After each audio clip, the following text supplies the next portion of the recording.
नमस्कार। मैले यहाँहरुमाझ नागरिकका अधिकारको बारेमा चर्चा गरिसकेको छु। अधिकार सँगसँगै हामीले कर्तव्यको पनि पालना गर्नुपर्ने हुन्छ। नागरिकका कर्तव्यहरू के हुन् तसर्थ यहाँहरुमा चाहिँ म शेयर गर्न चाहन्छु। मुख्य नागरिक कर्तव्यहरू: कानुनको पालना गर्ने, कर तिर्ने, मतदान गर्ने, देशको रक्षा गर्ने, सार्वजनिक सम्पत्ति जोगाउने, पर्यावरण संरक्षण गर्ने, अन्य नागरिकको अधिकारको सम्मान गर्ने,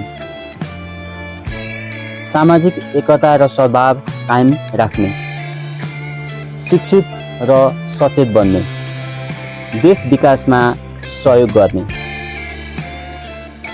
छोटकरीमा अथवा निष्कर्षमा, अधिकारले नागरिकलाई स्वतन्त्रता दिन्छ भने कर्तव्यले जिम्मेवारी सम्झाउँछ, जिम्मेवारी बोध गराउँछ। असल नागरिकले अधिकार र कर्तव्य दुवै पूरा गरेर देशलाई समृद्ध र सम्मानित समुन्नत बनाउन सक्छ। धन्यवाद।